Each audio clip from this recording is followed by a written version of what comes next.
Glória a Deus. Cumprimento mais uma vez a igreja com a paz do Senhor Jesus. Que bênção, que atmosfera de adoração. O Senhor Jesus está aqui, você pode sentir a presença dele aqui nesse lugar? Glória a Deus. Amados irmãos, de fato, os louvores aqui entoados já foram pregações aqui através da música.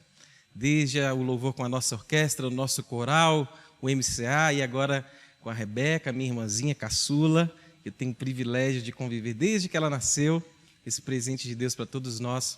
Nós temos sentido a presença do Senhor aqui de forma muito nítida, de modo que a palavra do Senhor já foi pregada sim através das canções.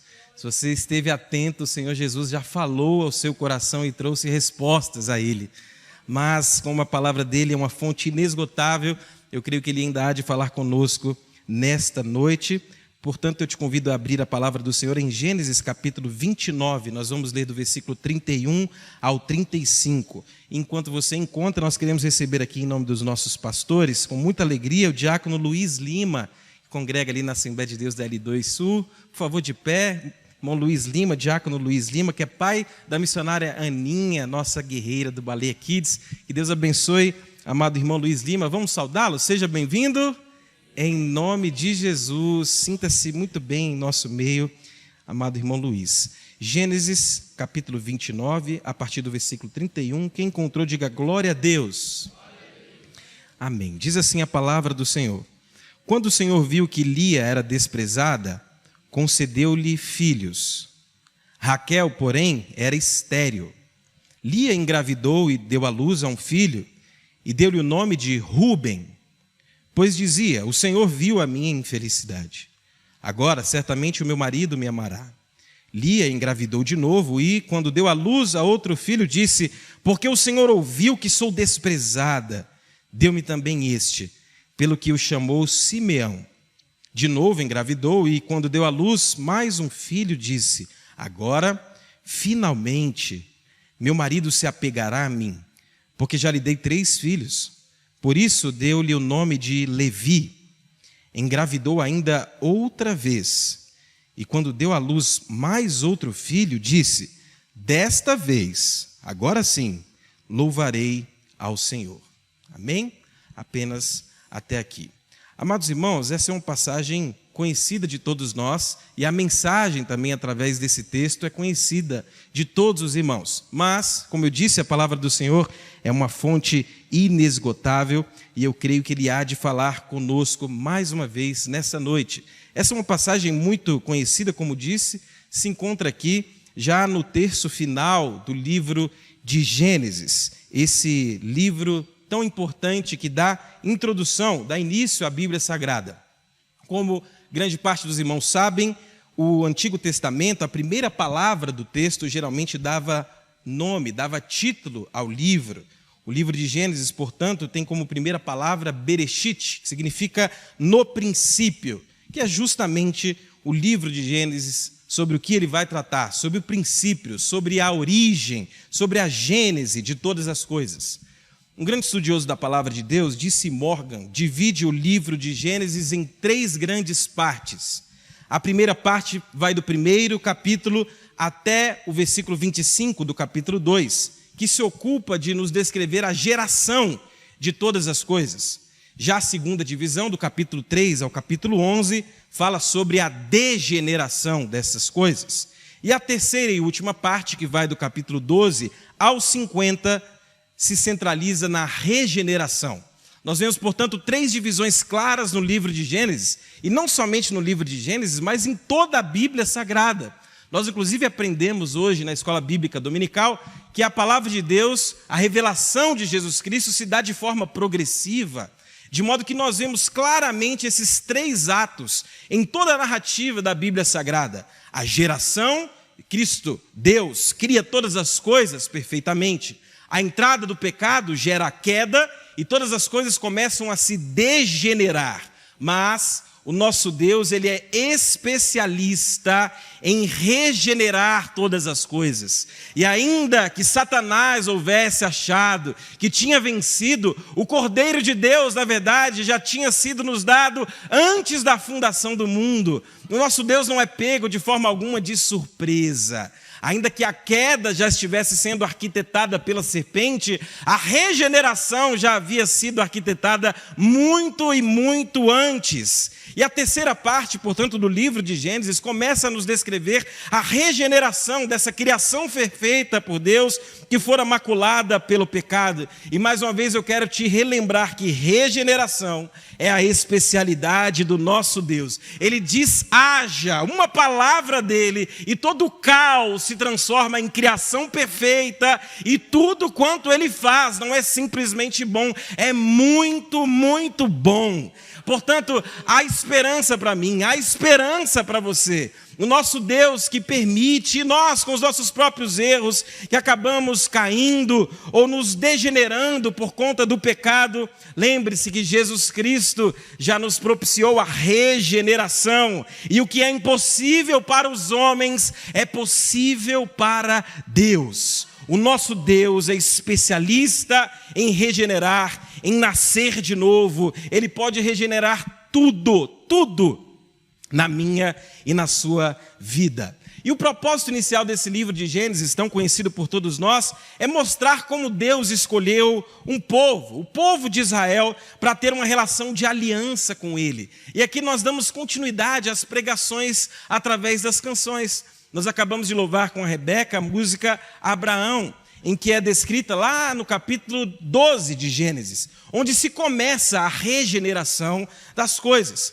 Então o Senhor disse a Abraão: saia da tua terra, do meio dos seus parentes e da casa de seu pai, e vá para a terra que eu lhe mostrarei. Farei de ti um grande povo, e o abençoarei, e tornarei famoso o seu nome, e você será uma bênção. Abençoarei os que te abençoarem, e amaldiçoarei os que te amaldiçoarem, e por meio de você, Abraão, todos os povos da terra serão abençoados. Aqui dá-se início, portanto, esse projeto de Deus de regeneração de toda a criação que fora maculada pelo pecado. A partir de Abraão, Deus escolhe um povo, e a partir desse povo, você e eu seríamos no futuro atingidos e regenerados juntamente com Cristo.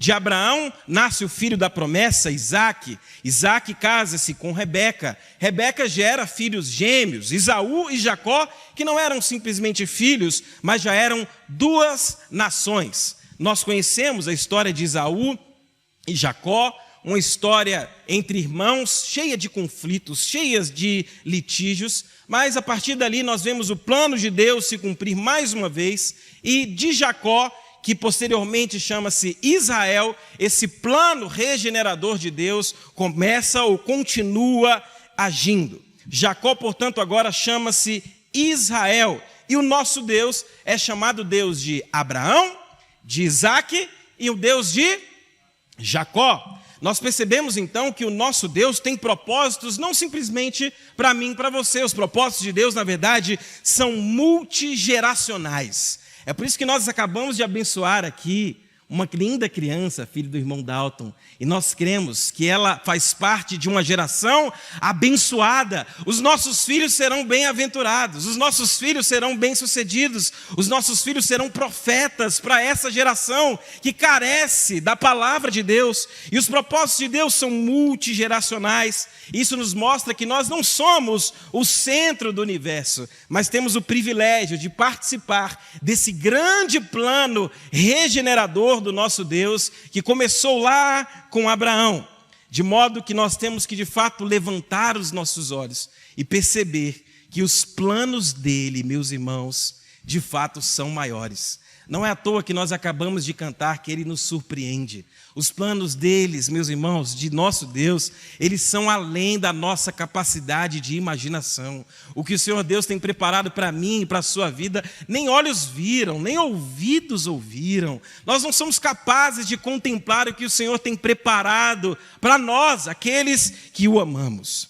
Nesse contexto, então, meus irmãos, em que Israel é escolhido por Deus para dar continuidade nesse plano regenerador, nós entramos aqui no nosso texto principal, no casamento de Jacó, já chamado Israel. E apesar de vários personagens aqui em destaque, eu quero chamar a atenção para os irmãos sobre a jovem Lia. A jovem Lia, ou Leia em algumas traduções, será nosso objeto de estudo e reflexão aqui nessa noite. Nós vamos aprender com Lia que as comparações com os outros, elas geram em nós um autodesprezo. E esse autodesprezo que é gerado por nos compararmos excessivamente com os outros, nos impede de conhecer o nosso propósito e de vivermos uma vida abundante para a glória de Deus. Nós entramos no nosso texto, então, Gênesis capítulo 29, e vemos a história de um casamento indesejado. Nós temos aqui Israel, que antes chamava-se Jacó, e entra-se as duas personagens, Raquel, cujo nome significava ovelha. Raquel estava cuidando dos rebanhos de seu pai em Harã, quando encontrou um visitante inesperado. Jacó tinha saído também da sua terra, fugido após o litígio do seu irmão. Raquel então se encontra com seu primo, Jacó, que procurava a sua família. E ali nós temos aquilo que chamamos de amor à primeira vista. Jacó se apaixona loucamente por Raquel, posto que ela era vistosa, ela era linda. E ele se apaixonou e foi aquele amor à primeira vista. Mas eu já quero adiantar, sobretudo aqui aos jovens, que amor à primeira vista, meus irmãos, não existe na verdade. Isso é paixão, é a concupiscência dos olhos, que ela dilata o nosso coração e nos faz apaixonar-nos à primeira vista. Mas olha, tome cuidado, amor é coisa séria, amor é decisão. E nenhum relacionamento se sustenta para sempre, simplesmente com uma paixão à primeira vista. Nós vamos perceber que Deus tinha planos especiais, não com Raquel, que era muito vistosa, mas com a jovem Lia, que por sua vez era desprezada. Você conhece a história? Depois daquele amor à primeira vista, Jacó, ele é prometido, ele tem a mão de Raquel prometida por Labão, pai dela. E de modo que ele deveria trabalhar 7 anos para conquistar o direito de se casar com essa bela pastora, essa mulher que cuidava de ovelhas. E a cerimônia de casamento ocorreu de acordo com a tradição local daquela época, que permitia que apenas os homens, conforme alguns estudiosos, participassem da festa, enquanto a noiva era mantida longe da vista de todos, até que o noivo entrasse, meus irmãos, em uma tenda escura. Somente então, quando era tarde demais, quando tudo já estava escuro, Jacó percebeu que foi enganado. Lembra Jacó, que era conhecido por ser usurpador? Jacó, o agarrador de calcanhar? Lembre-se que na nossa vida, tudo quanto plantamos, certamente colheremos. Jacó, o enganador, dessa vez, é enganado por seu sogro. E quando ele abre os seus olhos, quando a luz do dia aparece, ele percebe que se casou não com Raquel, mas com Lia, a filha mais velha de Labão, a quem não amava.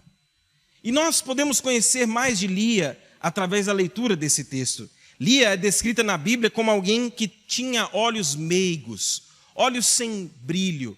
Alguns mais maldosos diziam que Lia era estrábica, meio zaroia, vesga.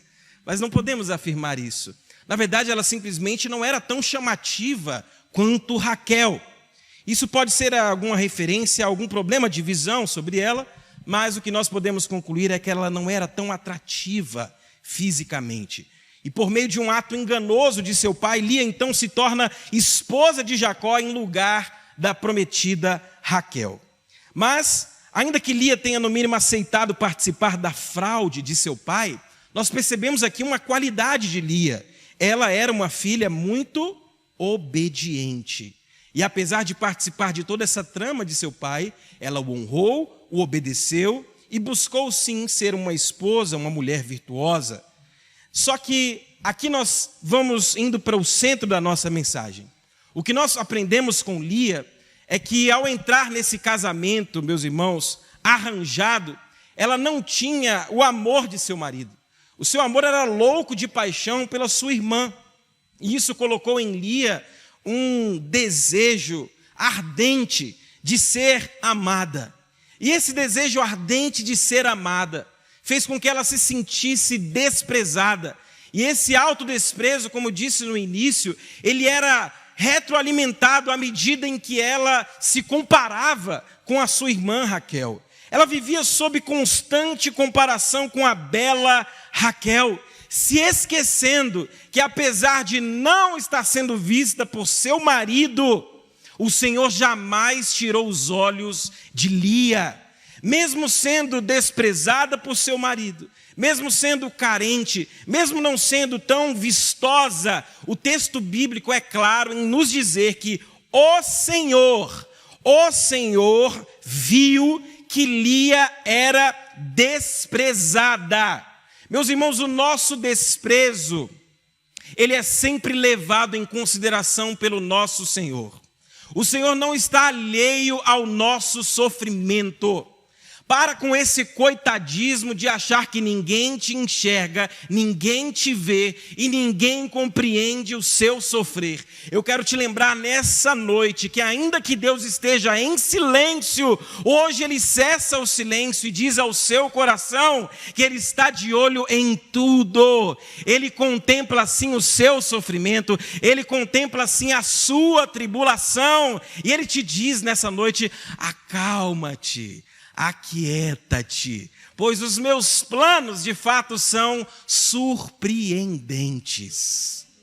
Portanto, o fato de se sentir desprezada e de viver em constante comparação com sua irmã a fez cega ante os planos de Deus. E Deus é bem claro, a palavra diz que o Senhor viu que ela era desprezada e concedeu a ela filhos, enquanto Raquel, sua irmã, era estéril. Portanto, mesmo sendo desprezada, ela era vista pelo Senhor. Mesmo sendo desprezada pelos homens, ela era bem-aventurada, visto que ela tinha a honra e a graça de gerar filhos. Os antigos levavam muito a sério o mandamento de Deus, em Gênesis 1:28, que diz: sede fecundos, enchei a terra e sujeitai-a. Há estudiosos, meus irmãos, da cultura judaica, que dizem que os judeus pensavam da seguinte forma: se alguém não se empenha em aumentar a sua geração, é como se derramasse sangue ou diminuísse a imagem de Deus. Perceba o quão grave era para uma mulher não ter filhos. Uma mulher que era estéril, ela literalmente era desprezada por sua sociedade. Ela era considerada inútil para com aquele povo. Mas o Senhor, Ele amava tanto a Lia, e ela tão cega pelas comparações, se esqueceu que ela era bendita, bem-aventurada, pois o Senhor fez com que ela concebesse filhos. Naquela altura do campeonato, percebíamos então que ter filhos era uma grande bênção. Ter filhos era o alvo do casamento, e eles também criam que morrer sem filhos levaria à destruição da família. É por isso que no capítulo 30, versículo 1, Raquel diz o seguinte: dá-me filhos, senão morro, E como se não bastasse, uma cultura em que a desinformação, é claro, por conta do seu período, era ali a tônica, a culpa era considerada da mulher. Além do mais, a infertilidade era considerado também fruto de desobediência. Como se não bastasse, a infertilidade ainda era considerada uma maldição da parte de Deus. Agora, o ponto que eu quero que os irmãos percebam aqui é que Lia, ela era muito mais que abençoada, e ainda assim se sentia menosprezada, se sentia coitadinha, se sentia não vista por ninguém, sendo que ela era bem-aventurada. Lia teve a honra de ser a mãe do filho mais velho de Jacó. Quantas tribos de Israel nós temos? 12. Quem foi que deu origem à primeira tribo? Lia. Ela gerou o primogênito, meus irmãos, mas erroneamente achou que com isso ela conquistaria o amor de seu marido. E aquilo, ao invés de fazer com que ela reconhecesse a bênção do Senhor, aquilo a motivou e aumentou a sua carência. Ela pensou: pronto, agora que eu gero Raquel, não, agora sim o meu marido vai prestar atenção em mim. Agora que eu fui abençoada, agora sim todos vão me perceber. Agora sim o meu valor vai ser reconhecido. Meus irmãos, é tempo de nós nos lembrarmos que antes de sermos reconhecidos, por aquilo que fazemos e por aquilo que temos, é necessário que sejamos reconhecidos antes por aquilo que somos. Primeiro eu sou, depois eu tenho, depois eu faço. Quem é você? Eu sou advogado. Não, advogado é o que você faz. Quem é você? Eu sou um grande empresário com $1 milhão na conta. Amém? Glória a Deus. Amém. Fala, Senhor, né? Mas esse também não é você. Isso é o que você tem. Quem você é? Quem é você?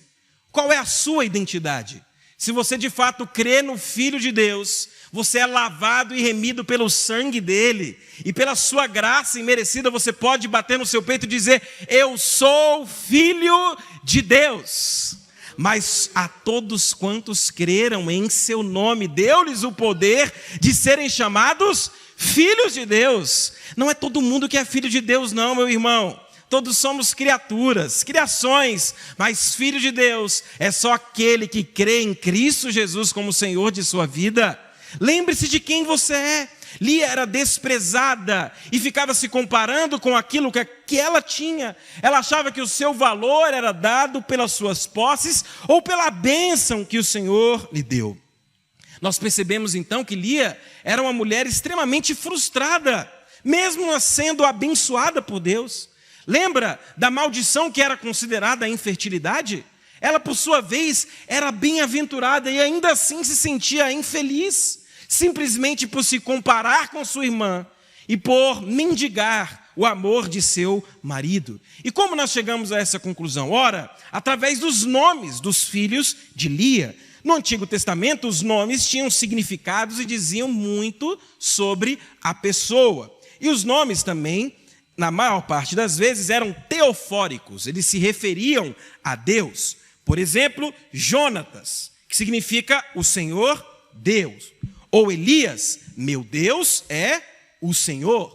Ou então, os nomes eram também circunstanciais. Por exemplo, Beera. Sabe o que significa Beera? Nascido junto ao poço. Adivinha o que aconteceu? Não é? A mãe de Beera pariu do lado do poço. Né? E aí o nome da criança, nascido junto ao poço. Ou Icabode, que significa foi-se a glória de Deus. Ou Baraque, relâmpago, como diz lá no Nordeste. Não é?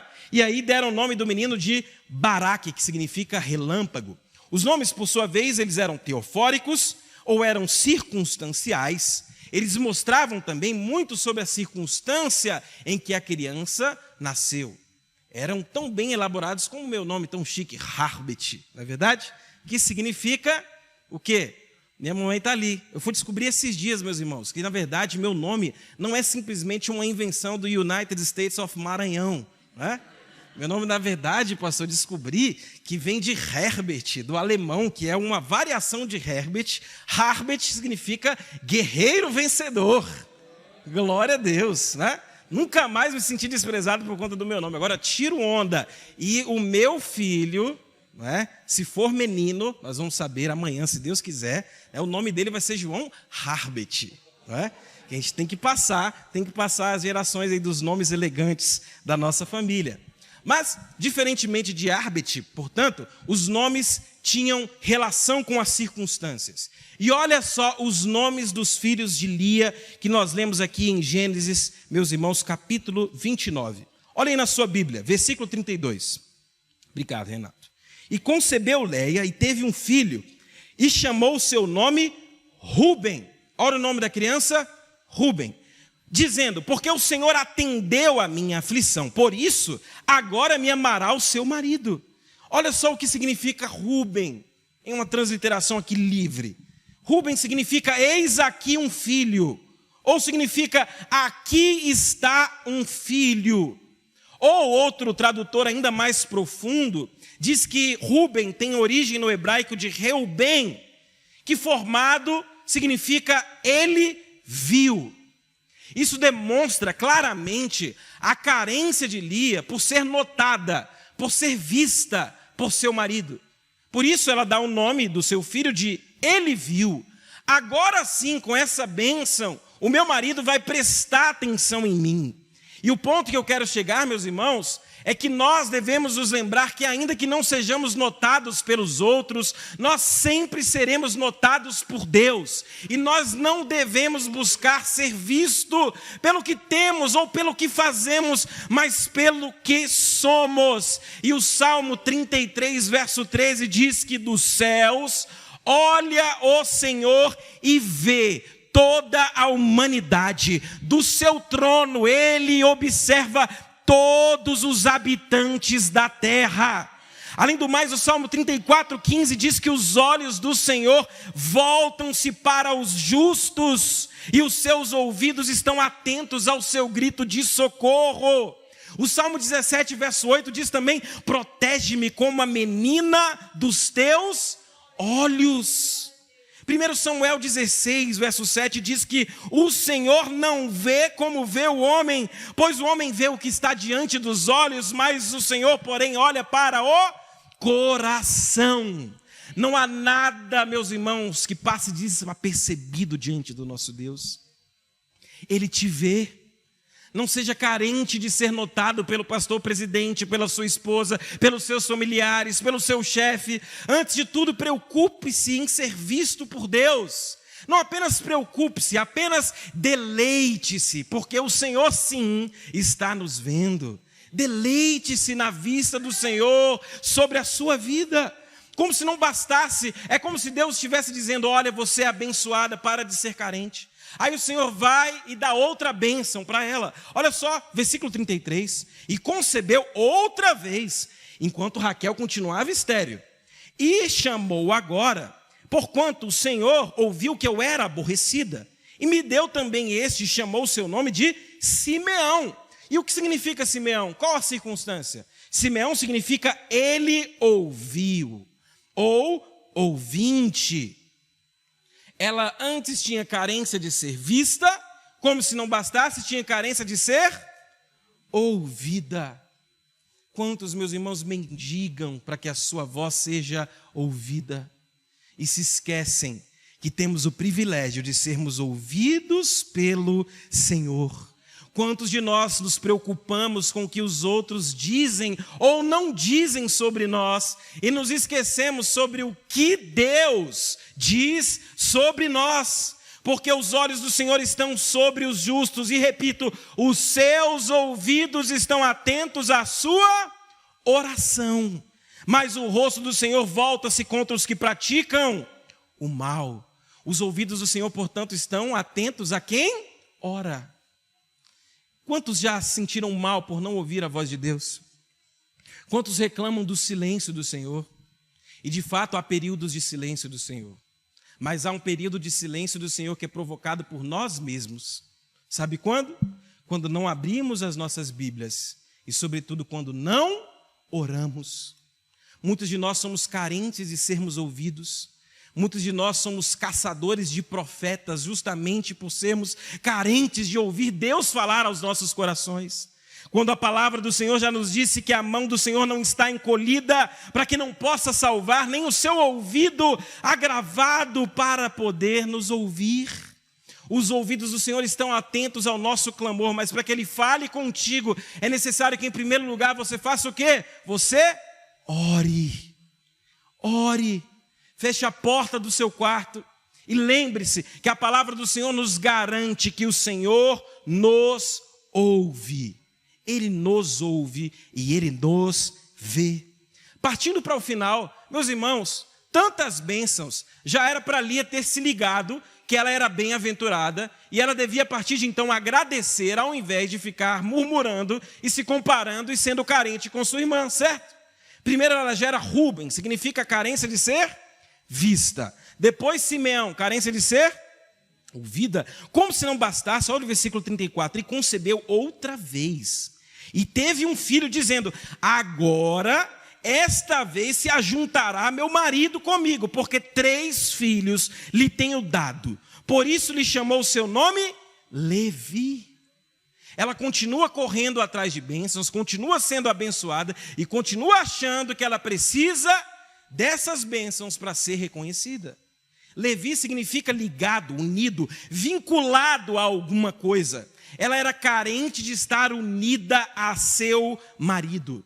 E aqui nós percebemos que o excesso de comparações com os outros nos fazem ser ingratos. Nós começamos a murmurar e não valorizar aquilo que já temos, aquilo que Deus já nos deu. E isso gera em nós uma série de carências. Carência de sermos vistos, carência de sermos ouvidos e carência de estarmos sempre unidos, vinculados a alguém ou a alguma coisa. É aqui que nós vemos, por exemplo, talvez seja uma das causas de muitos jovens que não conseguem ficar um mês sem namorar. Já viu jovens que estão namorando, saem de um relacionamento, não passa nem a quarentena, meus irmãos, né? Nem 15 dias, já está namorando de novo. Aí recebe a profecia, não era de Deus. Aí termina. Aí passa mais 5 dias, ela vai, namora de novo. Por quê? Porque não pode ficar sozinho. É o medo de virar tia, é o medo de virar tio. Mas na verdade isso revela uma carência de sempre estar unido, ligado, vinculado a alguém. Isso revela, mais uma vez, a ausência do reconhecimento das bênçãos de Deus. E só reconhece as grandes bênçãos de Deus. Só tem as carências supridas aquele que tem comunhão com Deus. Pois só através da comunhão com Deus é que eu me sinto visto por Ele, ouvido por Ele e vinculado, unido a Ele. 1 Coríntios capítulo 15, versículo 31 nos diz que estamos todos unidos com Cristo Jesus, o nosso Senhor.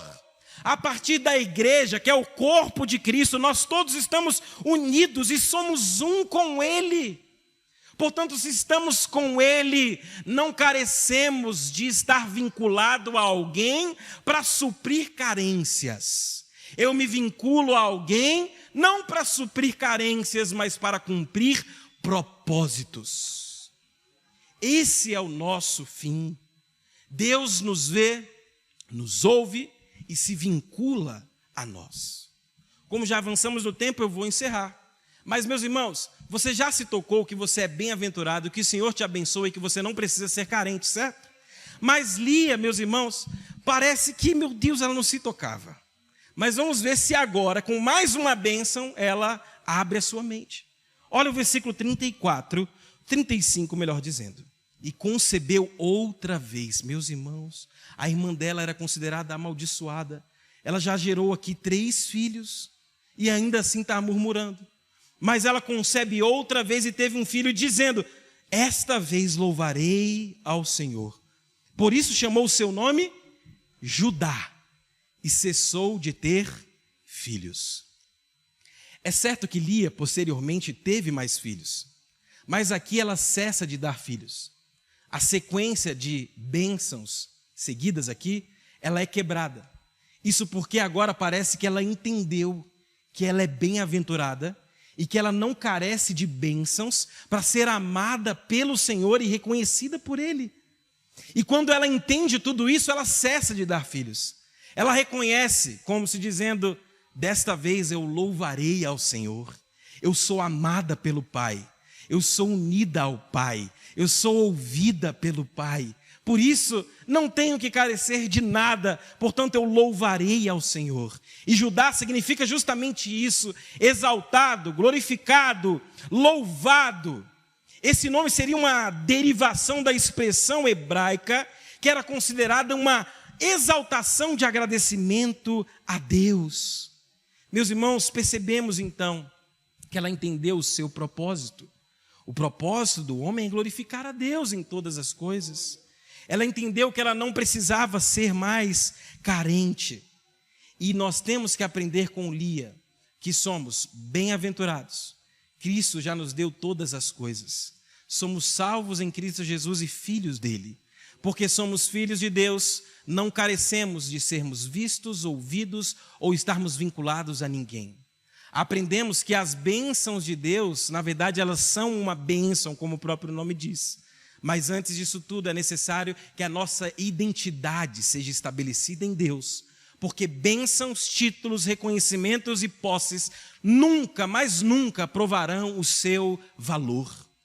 O seu valor antes é reconhecido por Cristo Jesus. Apresentamos com Lia, então, que os planos de Deus são muito maiores do que os nossos. E que se formos nos comparar a alguém, devemos nos comparar sempre com Cristo. Raquel quando da sua morte, ela foi sepultada no meio do caminho. Mas Lia, por entender o seu propósito, olha o que nos diz a palavra de Deus. Na cova que está no campo de Macpela, Gênesis 49, que está em frente a Manre, na terra de Canaã, qual Abraão comprou aquele campo de Efron, o Eteu, por herança de sepultura, ali sepultaram com honras Abraão e a Sara, sua mulher. E sepultaram a Isaque e a Rebeca, sua mulher. E ali eu sepultei a Lia. Lia foi honrada até mesmo na sua morte, enquanto Raquel fora sepultada no caminho. Ruth, capítulo 4, versículo 11, diz que os líderes e todos os que estavam na porta confirmaram: somos testemunhas, faça o Senhor com essa mulher que está entrando em sua família, como fez com Raquel e Lia, que juntas formaram as tribos de Israel. Devemos nos lembrar de Efésios 2:10, porque somos feitura sua. Feitura é obra-prima. Feitura é um quadro desenhado à mão, impossível de se copiar. A palavra de Deus diz que você e eu somos feitura sua, criados em Cristo Jesus, para as boas obras, as quais Deus preparou de antemão para que andássemos nelas. Antes que você nascesse, você já era feitura de Deus. Isso não é mensagem de autoajuda, é ajuda do alto. A palavra do Senhor garante que você é feitura, você é filho, você é escolhido para um propósito e você não está aqui à toa. E assim como Lia, você deve se lembrar que você tem um propósito multigeracional, um propósito que é muito maior do que você. Pare de olhar apenas para as suas posses, para as suas frustrações, para as suas carências e comece a se colocar no plano de Deus para a redenção de toda a humanidade. Assim sendo, você jamais será frustrado, porque você saberá que você é filho de Deus, instrumento dele para a expansão do seu reino até que ele venha. Para que você fique ainda mais empolgado, não é necessário que eu te lembre que de Lia veio Rúben, veio Simeão, veio Levi, veio Judá. E de Lia, quem veio? O leão da tribo de Judá. De Lia, ora desprezada, ora carente, veio o Filho de Deus, o Rei dos Reis, o Senhor dos Senhores, o nosso Redentor, aquele que era, que é e que há de vir. Não duvide dos surpreendentes planos de Deus para nós. E a partir de então, jamais se compare, a não ser que seja para se espelhar, se motivar. Mas não se compare para que isso te gere autodesprezo, pois você é feitura de Deus e assim como Lia, você já é mais que bem-aventurado. O Senhor quer nessa noite que você reconheça aquilo que você tem e se prepare para cumprir o propósito que você nasceu para cumprir. Que Deus os abençoe em Cristo Jesus e que nós, em Cristo Jesus, jamais sejamos frustrados. Nessa noite eu quero, antes de entregar o microfone, convidar você que está afastado dos caminhos do Senhor, você que ainda não reconhece Jesus como Senhor da sua vida, você que está tendo uma vida aí sem propósitos, que anda errante aí, à toa, sem propósito de vida. O Senhor te trouxe aqui para que o seu propósito seja restabelecido. Você está sendo convidado hoje para reconhecer Jesus como seu Senhor e se tornar então filho de Deus. Há alguém que quer reconciliar com o Senhor e voltar para os braços do Pai nessa noite? Nós queremos orar por você e com você. Há alguém que ainda não reconheceu Jesus como Senhor da sua vida e quer a partir de hoje fazer parte desse plano redentor do nosso Pai? Há alguém que está afastado e hoje quer ser abraçado e amado pelo Pai mais uma vez? Nós queremos orar por você. Há alguma alma de volta para o rebanho? Nós queremos orar com você. Amém? Então vem aqui correndo, cumprir o seu chamado, porque o Senhor te ama.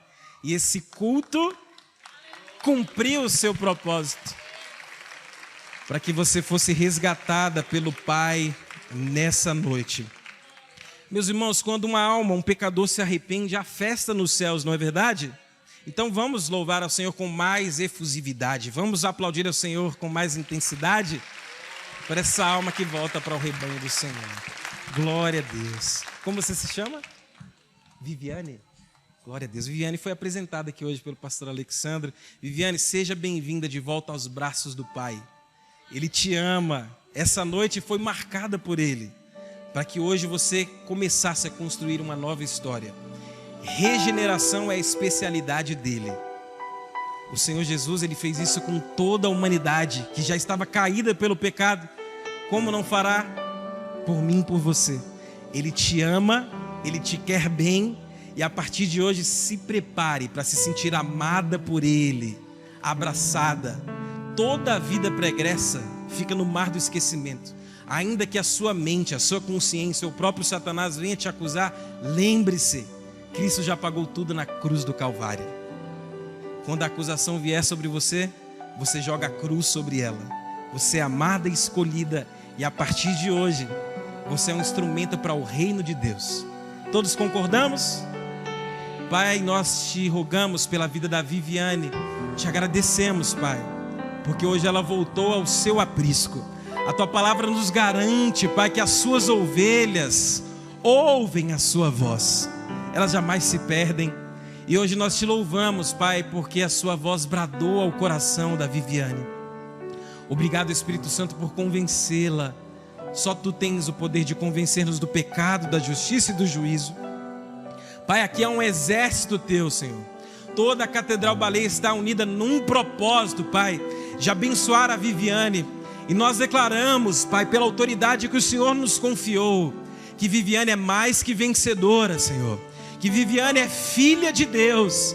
Que Viviane, Pai, é uma ovelha do seu pasto. E que a partir de hoje, Pai, uma nova história se constrói. Tudo se faz novo e as coisas velhas se passam. Escreve o nome dela no livro da vida, Senhor. Que jamais seja apagado, Pai. E que muito em breve, Pai, nos encontremos também com Viviane, celebrando nas bodas do Cordeiro, junto com todo o seu povo, Pai, que proclamou o seu nome até que o Senhor voltasse. Nós te agradecemos por essa alma, em nome de Jesus. Amém, amém.